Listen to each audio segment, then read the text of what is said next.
Hello and welcome back to the Dacia campaign. Last time we managed to massacre several Macedonian armies, absolutely slaughtered probably 2,000 Macedonians around Bylazora with our incredible horse archer army commanded by Scyles, and now they're just resting up in Bylazora. They're getting some repairs, getting some upgrades. They're all getting a little bit better armor and some better weapons, I believe, so they're getting even scarier every turn. Let's take a look at Bylazora, our newest conquest. So we have a little bit of a cultural penalty here, 50% impact to public order. So we want to get working on that as quickly as possible. That won't go away fully until we're at the next level of city, a minor city, when we totally rebuild the city in the style of the Dacian barbarian settlement. But for now, let's go ahead and knock down the Greek shrine to Zeus that was already here with the Macedonians. And instead of the shrine to Zeus, let's get a shrine to Hephaestus, a proper Dacian god. At level 2, this is the plus morale, and at level 3, plus 2 morale to troops trained here, religious building, which will be really useful if we train any troops here and send them south to fight in Greece. And that will also help with the cultural penalty. It's not going to reduce immediately, but within a couple turns, cultural penalty will decrease a little bit, and the public order will get a little bit better here. Now, I kind of wanted to address just how powerful the horse archers are, because I killed so many Macedonians without taking any casualties last part, and this kind of runs into almost exploit territory. Like, I know they knew that horse archers would be good when they made this game, but I don't know if they knew they'd be this good. So, I just want to say that I don't intend to use Scythian mercenaries to carry this campaign. I'm using them right now because I just genuinely have not had time to train the troops I actually want to use as Dacia. The troops I want to use are Chosen Swordsman and Chosen Archer Warband. And as soon as I have at least one decent army of that, I'll probably retire these horse archers. I'll never disband them, but maybe I'll just leave them for defense of some settlements where, they might get attacked at some point and they can be used to sally out and defend the city. But yeah, I'm not just going to conquer the world with a bunch of Scythian mercenaries. Don't worry. This will still be a challenging campaign. Now, there's not much else to do this turn, except that I'd like to bring my spy back over in the area of Segestica and Lugatorix, just to keep an eye on him and see if there are any other Gauls coming to reinforce him. And then also I want to send up Vezina, my faction leader from Salona. I'll leave all of his troops behind to defend the city in case the Romans ever show up. But Vezina can march north and at least be available to help out with defending Segestica if Lugatorix tries to attack the city. Taking a look at our financial projections for next turn, we're only projected to profit 970, so I might go through and increase tax rates a little bit. While we have a garrison in Bylazora, we'll up the tax rate to high. In Segestica, we are already at the next level of city, and who knows, we might be losing this city in the next couple turns, so I'm going to go ahead and bring up the tax rate here as well. Earning 200 extra denarii per turn, definitely worth it while we hold on to Segestica. And in Aquincum, I'll do the same thing. I'll bring it up to high. I could send it all the way to very high. Yeah, that's worth so much money. I'm just going to do it. I want to make sure I stay on top of the economy and keep the money rolling in. In Porolissum, same thing. We always want to have Porolissum as high as possible because the population growth rate is already very low. It's not going to grow much bigger than 7,100 population here, so may as well make some money off of them. And in Campus Getae, we will bump it up to normal. We may need to adjust all of these next turn if things change and everyone gets unhappy with me. But let's up it at Byzantium. They say they're really unhappy. I'm just going to build one unit of barbarian peasants so we can have it at normal instead of at low. That's worth an extra 150, and it only costs 100 per turn to maintain those peasants. So I think that's worth doing. And now we can go ahead and end this turn. Nothing else to do, except move the diplomat. I always forget to move the diplomat.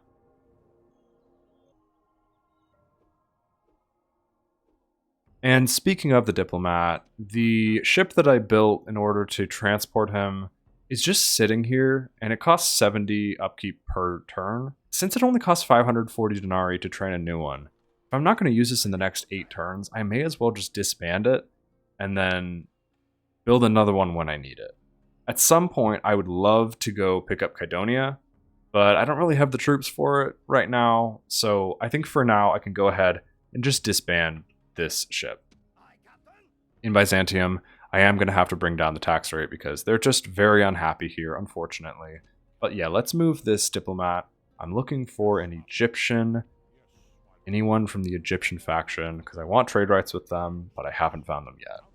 Let's take a look at our end of turn report. We profited 1,520 denarii that turn.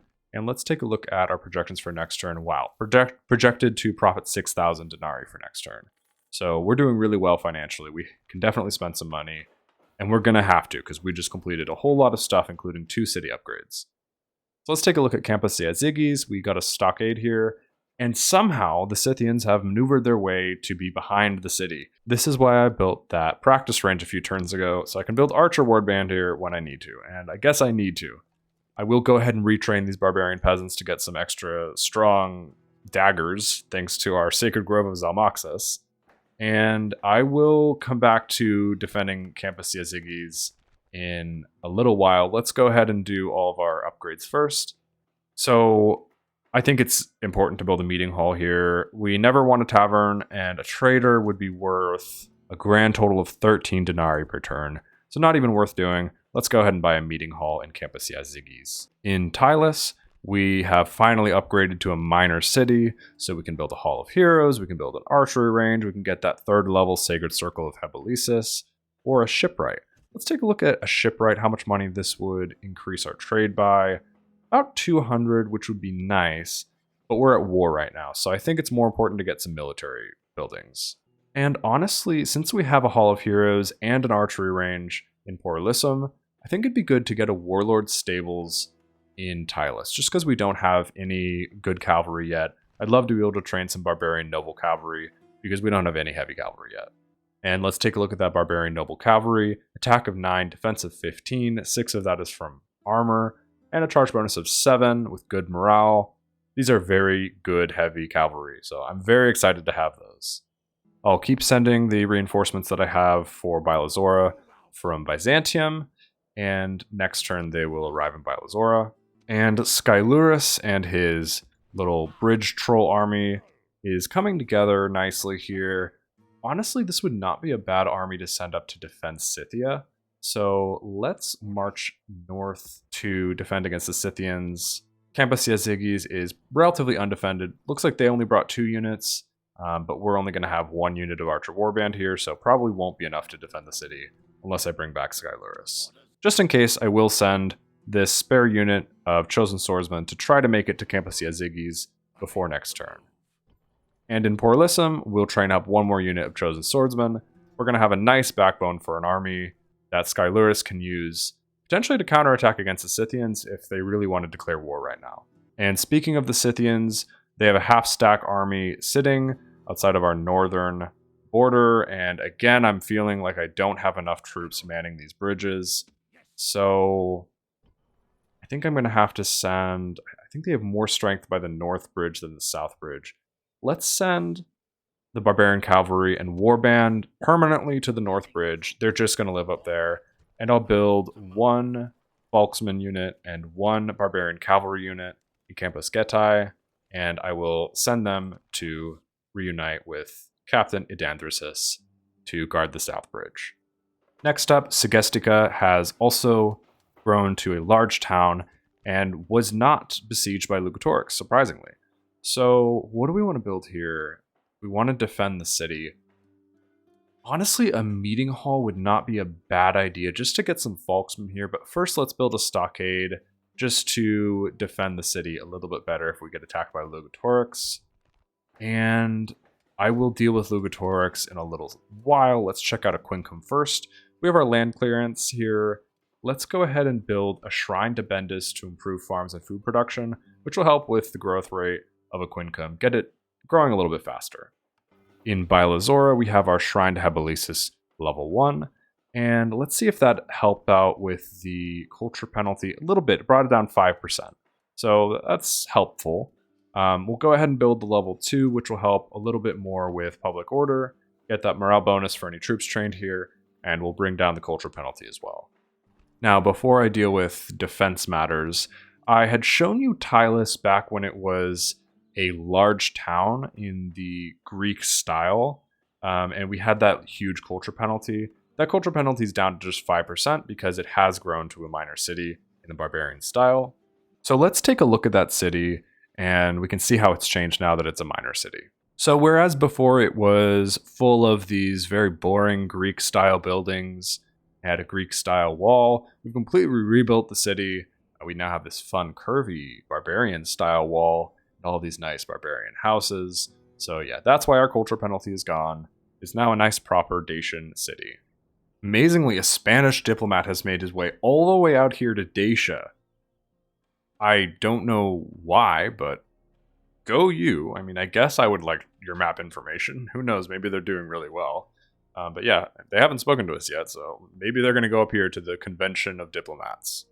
Now, in Bylazora, I did retrain my general's units, but it doesn't look like it's stuck. I don't really know why they didn't get their upgrades, but I'm going to retrain them again. And maybe next turn we'll send them south once we have some reinforcements in Bylazora to make sure that we don't lose it or have any issues with public order. Now, up here with Vezina and Lugatorix, I'm at war with Lugatorix, so I could just attack right now with Vezina. I'm kind of tempted to. I have all this heavy cavalry and it regenerates between battles. So let's just start weakening Lugatorix's army, because I am tired of worrying about which city he's going to hit and moving my troops around to try and somehow protect myself. So I'm just going to attack Lugatorix. I know I'm not going to win this fight, but if I can take some casualties down, that's my main goal with Vezina. Maybe I can kill Lugatorix anyways, so let's try it out. And again, I don't really like Vezina. He's not the best factional leader. He's okay, but if he dies, I'm not upset, because then Scyles becomes faction leader at like age 45, which would be amazing. So let's just start the battle and see if we can make contact with something like skirmishers, some barbarian cavalry, or Lugatorix's general unit. Anything that's either weak or important. I'm going to go ahead and seize the high ground in this battlefield. Just get on top of this hill so I can charge down at anyone who comes near. So Lugatorix is kind of out here by himself. If I can just charge into him, I might be able to kill him here. It's not working. I'm going to run this way. Ooh, I thought my general would die there. Alright, Vezina, this is not going super well. Alright, we're going to fight these barbarian cavalry. I'm going to slow this down a little bit. We can definitely win against these barbarian cavalry. We'll take some casualties, but we can definitely beat them. Perfect. And then let's charge into Lugatorix. I'll use rally troops at the last moment, just to keep my general safe back here. And if we can just kill Lugatorix himself, I will be happy and call this a win. I don't need to beat the whole army.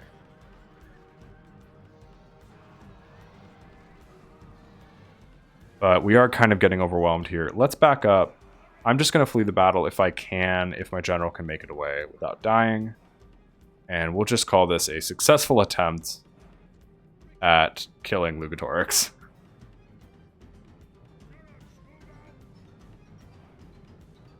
You know what? One more try. One more try. Make it to the high ground. I lose my faction leader here. It's not great, but we can just kill him and get him out of our territory. That's all I want. Right here. He's taking hits.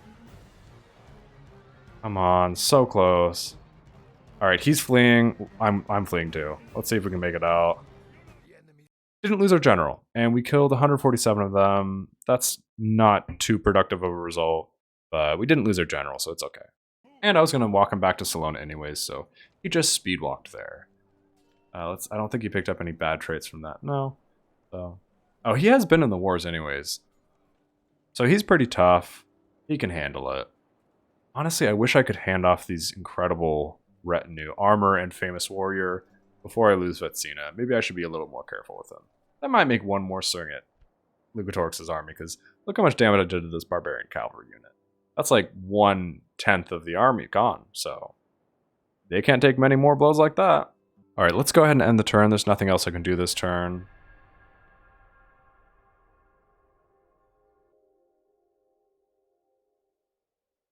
Interesting, the Scythians are declaring war on us by going straight for a unit of chosen swordsmen. They would probably win this fight, just because they have archer warband and a unit of heavy infantry. But I'm just not even going to entertain it. I'm just gonna run away. We have a suitable husband for Devnet, who is 45 and his only good trait is confident commander. I'm gonna deny that and check on how old Devnet is. Yeah, Devnet is only 17, so definitely not the time to have her get married. Let's go ahead and... do we want to retreat with this unit of chosen swordsmen? I'll go ahead and march up Scylurus with his bridge troll army, and we will reunite this unit of chosen swordsmen with him. And yeah, I definitely do not feel confident for Captain Atheist here against 4 units of chosen swordsmen, unit of archer warband, and Scylurus, who's a decent general. For some reason, when I marched the troops out of Porlisum, public order increased. So I'm not really sure what that was. Maybe unrest went down. I don't really get it. But Porlisum is fine, I guess. That was weird. And yes, war between Scythia and Dacia. It was inevitable, but now they've started it. And I do not fancy their chances of surviving this war, just because now I have chosen swordsmen. I'm about to have chosen archer warband. And I'm just going to march across this river and take Campus Scythii off them. So yeah, I'm not sure that was a great idea on their part. Send these Folksmen over to help out with the protection of this bridge. Hopefully they start just marching across this bridge and just dying on it, because that's what they usually do. I'm going to have quite an army here, actually, when Scylurus is done dealing with this little Scythian army. So yeah, they kind of messed up by picking on me. We completed our Shrine to Bendis in Aquincum. So we'll go ahead and build a muster field here. There's nothing else we can buy, so may as well. 2 Macedonian spies have been discovered, but they both escaped our justice. So in Porlisum and Byzantium, there are 2 spies which are just lurking around. I'm not sure why they're investing in spies and not better armies, but yeah, oh well. And let's take a look at our end of turn report. We lost 2,221 denarii that turn, unfortunately. Spending so much on construction and army upkeep, it makes sense. We're ready to bring the reinforcements over to Bylazora, so let's see if we were to take out our actual army for attacking Macedonians, how upset would Bylazora be? They're actually okay with that. So we have 3 units of archer warband, a unit of folksmen, and then we'll have some peasants just to keep the public order. That's alright. And let's march south. Do we want to immediately besiege Thessalonica? I think we will, and I expect that we're going to get chased away immediately. I don't actually think I'm going to take Thessalonica next turn, but I have so many Scythians that little skirmishes with these little armies is perfect for me. Antigonos of Thessalonica is sitting in Thessalonica here with 2 units of Phalanx pikemen. I can easily take that with my army, and looks like these are just some small little armies. Just need to be careful about not getting charged by any huge like faction leader units of cavalry, so gotta be a little bit careful, but I think I can take them. Our spy up by Segestica can see all the way to Patavium, and they have a huge army here of swordsmen and warhounds, and their factionaries here. So if the Gauls try to really take Segestica, I don't know how I would stop them. I'm just glad that they haven't yet. Lugatorix is still just sitting up here alone. I'm going to march Vezina out of the city. I'm not going to have him fight yet, because he's still recovering his heavy cavalry, but once they're up to full strength, I'll take another swing at Lugatorix's army, see if I can kill the man himself. In Campus Getae, now that I am at war with the Scythians, makes sense to build a blacksmith here. So I'll go ahead and do that, and I'll continue building this unit of barbarian cavalry. It's useful on bridge battles, and it'll be useful when fighting the Scythians, because we'll need to charge down those horse archers. So yeah, I'll continue building that. And let's go ahead and end the turn. There's nothing else I can do this turn. And yep, the beginning of the battles of these Macedonian skirmishes is now. So we have just a unit of militia hoplites with 2 silver chevrons. So a good unit of militia hoplites, but still not that good. And some peltas. And then the faction leader, Antigonos, who is okay. I mean, he's got a lot of stars of command, but not much besides that. Valor to bodyguards is good. But no morale, anything like that. So I'm feeling alright about this battle. I just need to be somewhat careful with my Scythians. And yeah, I'm hoping to just fight these armies one at a time, using my Scythians, just pick them apart, and they shouldn't have any chance. So I'll take my 3 generals units and just get them together to smash up any cavalry that needs to be fought. I'll have my Scythians prepared to shoot any spearmen, as well as Probably weaken up the faction leader a little bit as well. And let's send the hoplites just into the corner like in the last battle. I don't want to use them, so I will just have them draw up in the corner right there. Let's go ahead and pull up the Scythians to pick apart. Let's start with the we'll start with these militia hoplites. Why not? It'll be a nice quick fight. And I'll clean up these peltasts with my generals units. Yeah, this first army will break almost immediately. Yeah, these hoplites, they may have 2 silver chevrons of experience, but they still have almost no armor. They're just going to get shredded by my Scythian mercenaries here. Peltasts are fleeing, they're shaken, they're going to be wavering, they're broken. Yep, they're gone. And we'll just clean up these militia hoplites as well. I'm going to send the Scythian mercenaries up the hill. Let's go around this unit of militia hoplites. And they're just going to target the levy pikemen coming from the city. Can we not shoot each other? That would be nice. There we go. Go this way. And the general is just wrapping up these peltasts. I'll go ahead and kind of encircle the militia hoplites down here with my generals units just to make them break. And my Scythians will continue pushing up to try and get in range of the faction leader.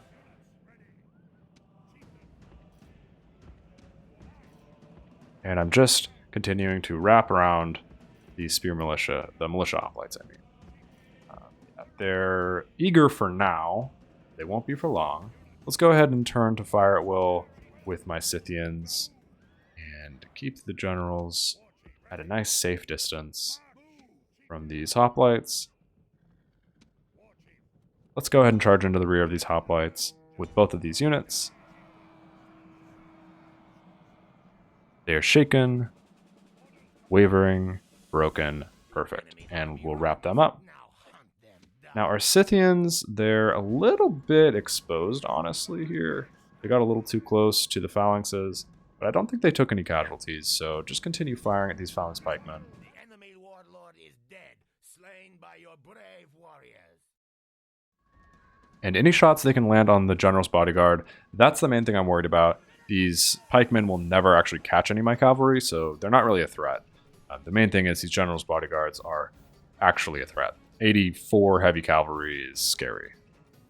So let's get my general's unit around these phalanx pikemen. I don't want to be totally separated from my Scythians if they get charged and successfully attacked by the faction leader.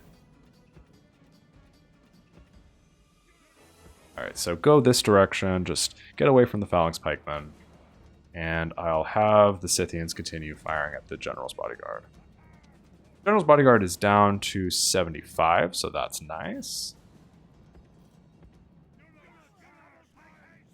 The weaker that unit gets, the lower the chance of me losing one of these minor generals. Very low chance already of me losing my faction heir, but yeah, I don't want to risk any of my generals. Down to 65, so I'll go ahead and charge in and just attack the faction leader directly. I used rally troops to keep my generals safe, and they're already wavering. They should break any second. Yeah, they're hardly able to do any damage when they're getting killed this quickly. Perfect, their faction leader's gone, so I can get my general to safety. And now the last thing to do is just use our Scythians to shoot these phalanx pikemen.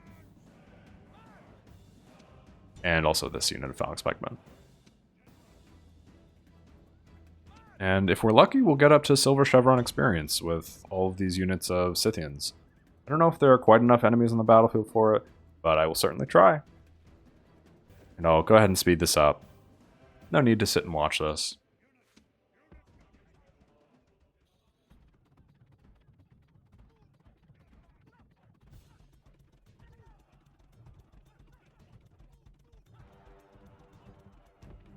So this unit of phalanx pikemen over here has broken. I'll run them down with the generals, and I'll let the Scythians continue picking apart this other unit of phalanx pikemen. This unit is out of ammunition, so I will send them off to run off into the sunset. And let the other guys get some shots on. No one gained any experience, unfortunately. But that's alright. Next time. I'm going to spread out the units from each other so they don't accidentally shoot each other. And they're out of ammo. I'll get them out of the fray as well. And I will just go ahead and grab my generals, draw them up. I'll slow this down a little bit because this requires a little bit of finesse. We'll have one general in front of them, one general to the right, one general to the left. And I'll get them nice and close on either side. Let me pull this general's unit back a little bit. Don't want them to actually take any damage. But yeah, you two, get over here. They've broken, we'll just run them down now. Nice and easy. So we lost 9 soldiers, only 1 Scythian, and that Scythian was healed, so incredible. And with that, Thessalonica is ours, but we get to fight all of these armies separately, which is what I wanted anyways. So each of them will come up one after another, and we'll just fight them all off. This is kind of an interesting army. They have Cretans, which is honestly a threat. They will actually have shots on my Scythians before the Scythians have shots on them. And same with ballistas. So I have to be somewhat careful in this battle. This is, there are opportunities to take a random ballista bolt or a random Cretan archer shot that kills a general. So I have to be somewhat careful. Once again, I will just send off my phalanx, to go play in the sandbox over here. I will grab my Scythians and have them be kind of the front line. And yeah, this is kind of a difficult one because I don't know the best way to handle this. I would like to use my Scythians, but if they're just going to take a bunch of shots back, it's not worth losing any Scythians to Cretans. So maybe I'll start with the Scythians kind of out of the way, and if I can clear the Cretans off the battlefield, then I'll use my Scythians. So I'm going to charge my generals up right away and see if I can get engaged in a conflict on this flank. Because if I'm fighting over here, the Cretans will probably not fire into their own troops. They usually choose not to. So I'm going to charge into these light lancers, which should break immediately, and the Illyrians will break immediately after that. Actually, other way around. They've both broken, so we will go ahead and rout these Illyrians. I'll beeline for these ballistas. If I can get them off the field, that takes away a significant threat to my generals. And I hope we get there fast because they're firing ballistas at point blank. Don't want to lose any of my generals.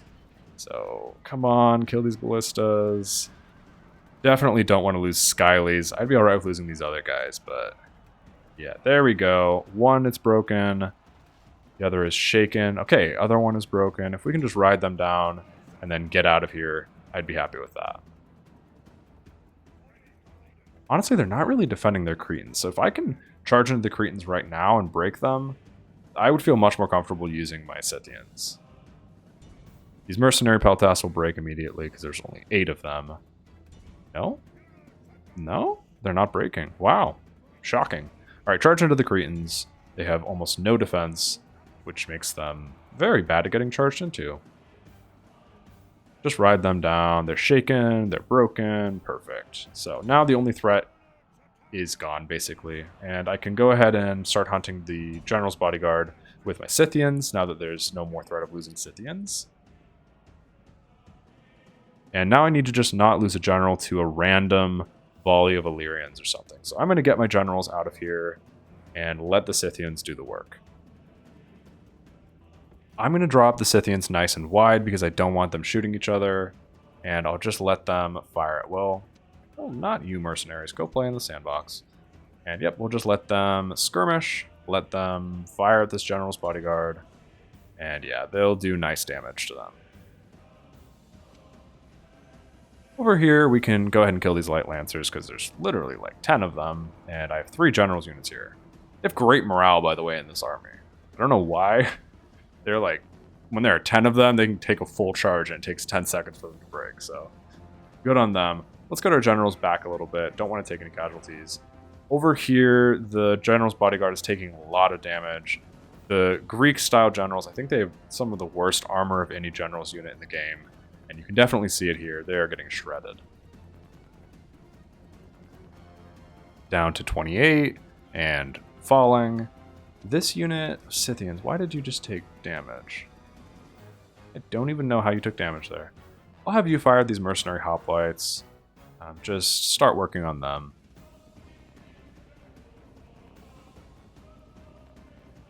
And over here, there are just 23 left in this general's bodyguard unit.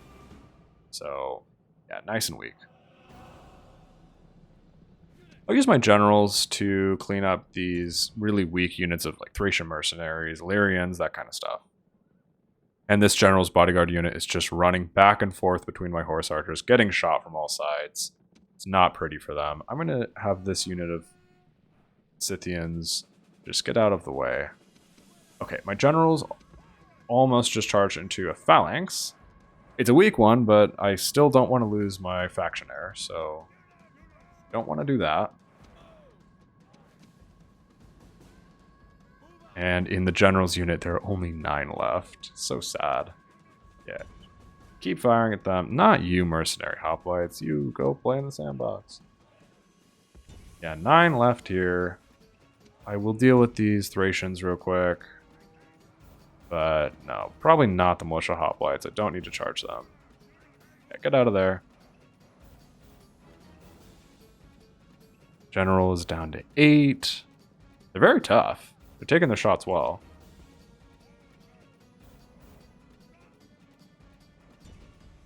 And yeah, we can go ahead and finish off these last 6 in the general's bodyguard unit.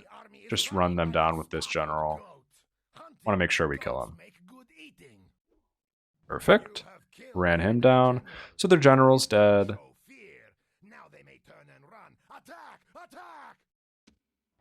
Now all that's left is killing some mercenary hoplites, running down some Illyrians, and yeah, nice and easy. I can speed this up because everything's very slow now. They won't catch my Scythians anytime soon. And I'll send my generals around this unit of hoplites to just pick up these Illyrians. I don't really want the Illyrians getting any shots into my Scythians, so I'll hunt them down with cavalry. And I'll send my Scythians after this unit of mercenary hoplites. I'm still hoping one of them will pick up a chevron of experience, but nope, they're still just stuck at 3. Keep chasing them, come on. This is no longer a battle, this is a hunt. No, a coward chase. Getting some more shots in. But yeah, no experience, that's alright. That was a nice clean battle. Let's see what we lost. We lost 1 Scythian, and he did not heal. So we actually lost a Scythian. That's very sad. Will there be any more battles involving Macedonians? I guess not. Let's take a look at Thessalonica. Yeah, they're not happy here. The public order is pretty bad. I'm tempted to enslave the populace here, but I'm trying to think if I have a single city with a general in it right now. I know Segestica does. So if 6,000 population goes to Segestica, that would actually be kind of cool. So I'm going to go ahead and enslave Thessalonica, even though it's kind of silly. And hopefully Segestica does not get absolutely overwhelmed. All right, the Spanish want trade rights with us. I'm just going to accept it. I just want map information off of them. For some reason, selling map information isn't really working. I'll try it, but it's not really working. I'll put down 2,000 denarii for my map information. They'll give me 1,400. All right, I'm happy with that. And then I will buy their map information for 300. They want 3,400. I don't need their map information that bad. Okay, we have another suitable husband for DevNet, and he's sharp. That's his only trait, but he's only 20. And that's a really good starting trait. +1 influence, command, and management. It's really rare to have a sharp general, I feel like. And you can always train the confident commander, bloody, that kind of stuff. So I think I'm going to go ahead and say yes to Zalmoxis. He went over to Segestica, and yes, since we dumped 6,000 population into Segestica, it's now a minor city. Hopefully we don't lose it to rebellion, but no, it looks like we're going to hold on to it. So I'm going to go ahead and upgrade that to a minor city. Kind of a silly way to grow the city, but yeah, if my faction leader had been in Salona, it would have gone to Salona, which would have been probably better. But that's all right. Let's go ahead and train up some barbarian peasants in Segestica, and I'll send them down to Salona to help them grow as well. Now, we'll just build one or two at a time because this population is going to have a lot of tax income from just how many citizens now live here. And let's take a look at Thessalonica. It has still a population of 6,000, so I'm really glad I enslaved it because 6,000 is like my ideal population. That's what I want all my cities to be at. I can go ahead and retrain these Scythians. I wonder what is causing that. Ah, amazing. I can get upgrades to missile weapons with this Shrine to Artemis. So I might actually not knock that down because that's pretty rare to have. And, oh, we have some nice stuff here. We have an archery range, which means we can build Chosen Archer Warband and Onagers here. And we can do Chosen Swordsman and Barbarian Noble Cavalry. So this is a fantastic settlement. I will go ahead and build some Chosen Archer Warband. Oh, that's so exciting. Melee attack 11, missile attack 9, total defense 10, 7 of which comes from armor, and long range missiles, good morale, good stamina. These guys mean business, so I'm really excited for that. In Thessalonica, what we're lacking would be mines. Why do we not have mines yet? Yeah, I'm definitely going to go ahead and build those for an extra 200 income per turn. And yeah, I'm so glad I got Thessalonica. This is going to be a great outpost for training up a pretty incredible army for Scyles the Conqueror. Look how good this guy's stats are. Influence, I think that's 10 wreaths of influence. When this man speaks, his words carry the wisdom of the gods to his listeners. And that translates to a 40% increase to public order whenever he is in charge of running a city. So that's incredible. That completely overcomes the culture penalty. That's the only reason this place is not rebelling right now. And actually looks like the mines, even though it says it's 200 denarii per turn, it's actually 300 denarii per turn, which makes this one of the rare 300 denarii mines, which is worth a ton. And you know what's so funny about the situation with Thessalonica? If they had just not attacked me, I probably would have tried to take Thessalonica, and I probably would have lost. Because my only unit of infantry was this unit of mercenary hoplites. They had several units of like proper pikemen guarding the city. There was no way I was winning that. I probably wasn't even getting inside the city. But they insisted on fighting me in the open field when I have Scythian mercenaries, so yeah, that did not work out for them. And since we enslaved Thessalonica when we conquered it, we also get a population growth bonus to all of the neighboring cities that have trade routes to Thessalonica. So that includes Bylazora with a 0.5% slavery population growth bonus, and Byzantium, and Tylis. So that's another benefit of enslaving that I've not really been doing it. I've mostly been occupying or exterminating in my Spanish playthrough and the Dacian one. But yeah, that's pretty hard to deny. So I might start doing that a little bit more just for the population growth bonus. Let's take a look at our announcements. Zalmoxis and Devnet got married. Congratulations to them. And they end up in Segestica, our new minor city. So yeah, we will need 2 generals here probably. And we need to make sure that we don't lose the city to Lugatorix now that it's worth a little bit more. So I'm actually going to send an Archer Warband unit and a Warhound unit from a Quincum to reinforce Segestica, because we want some actual strength here in case we're attacked by Lugatorix or by the huge army in Batavium. And I'm going to send Vezina up to... Well, I'm tempted to send him to reinforce Segestica, but I also don't want to lose Salona, so I might have him just hang out here for a little while. In Porlissim, we completed our archery range, so we can start building units of Chosen Archer Warband here as well. And we will also go ahead and purchase the Sacred Circle of Hebolesis level 3 for the +2 morale bonus to troops trained here. So I'm very excited to get that completed as well. In Segestica, we completed our stockade, and we are already building our High King's Hall here. In Byzantium, we completed our communal farming, and I'm actually going to build a shrine to Zalmoxis here, which upgrades the light and heavy weapons at level 2 and 3. And the reason for that is that I could see Byzantium becoming a starting point for an invasion of Asia Minor a little bit later. So it's going to be the last port that people park in before they jump across to Asia Minor. So any upgrades we want to do to light and heavy weapons will happen there. And in Bylazora, we have our level 2 Sacred Grove of Abelisis. And we'll go ahead and build a communal farming here to keep that population growth rate increasing. We profited 7,755 denarii that turn, but some of that was from selling map information and some of that was from enslaving Thessalonica, so it's not a totally accurate number, but yeah, we made a lot of money last turn.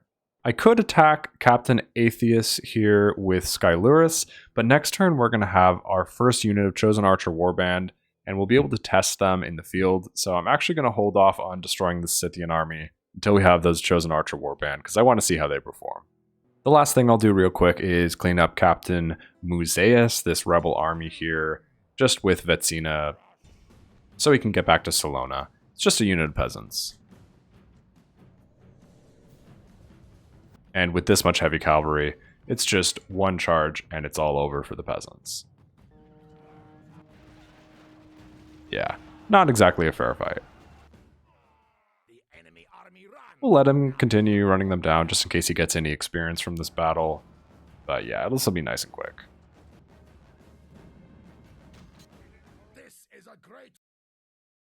Nice and easy. Didn't get any experience from it, but cleared a path back to Salona. And we will drop him off in Salona. And I want to spy on Lugatorix again, see if he's gotten any new retinue or traits. Got a famous warrior for +1 morale on the battlefield. So that's not great, but yeah, still just the same army. It's just going to get weaker over time. We'll knock them out pretty quickly. And I think that's a great place to end this part. Next time, we will take on Captain Atheus with our brand new Chosen Archer Warband, and then march across the river to Campus Scythii and begin counterattacking against the Scythians. They attack me unprovoked, so I will be relentless against them. But yep, we will take them out. And then we'll continue marching south against the Macedonians and attack Larissa, which is their capital. And we might even pick up Athens. So yeah, I am not feeling confident for the Macedonians or the Scythians. They're going to be in a really rough place as of next part. But yeah, thank you so much for watching. I'm really enjoying this campaign so far. I'm keeping the episodes nice and short just because I'm a little busy this week. But I hope you enjoyed this episode. Have a great day. Bye-bye.